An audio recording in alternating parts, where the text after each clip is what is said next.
శ్రీశైలం ఎందుకు వెళ్ళాలి అంటే శ్రీశైలం ఇది ఒక సాధారణ దేవాలయం కాదు. ఒకవైపు శివుడి జ్యోతిర్లింగ దర్శనం, మరొక వైపు అమ్మ భ్రమరాంబికా శక్తిపీఠ దర్శనం. అన్నింటికీ మూలం ఆ శివుడు.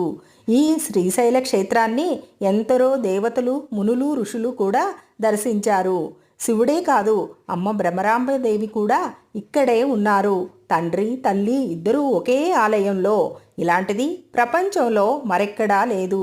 ఇది ఒక ఆధ్యాత్మిక స్థలం మాత్రమే కాదు, ఇది ప్రకృతి ప్రేమికులకు, పర్యాటకులకు పరవశం కలిగించే ప్రదేశం. నల్లమల అడవులు, పర్వతాల మధ్య విశాలమైన కృష్ణానది, పాతాళగంగా తీర్థం, బోటింగ్, రోప్వే, రిజర్వాయర్ దృశ్యం, వీటన్నిటి మధ్య ఆ దేవుడి ఆలయం. ఎంత మాయాభరితం! శ్రీశైలం వచ్చామంటే భగవంతుణ్ణి దర్శించడం మాత్రమే కాదు, మన ఆత్మకి కొత్త శక్తి, శాంతి వచ్చినట్లవుతుంది. ఇక్కడ మనసు సేదతీరుతుంది, స్వచ్ఛమవుతుంది, జీవితానికే ఒక కొత్త అర్థం వస్తుంది. ఇంత మహిమ కలిగిన స్థలానికి ఒక్కసారైనా వెళ్ళకపోతే ఆ మనిషి జన్మకి నిండుతనమే లేదు.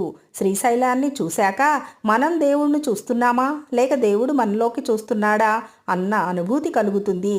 కాబట్టి ఒక్కసారైనా జన్మలో శ్రీశైలం వెళ్ళాలి, జీవితమే మారుతుంది.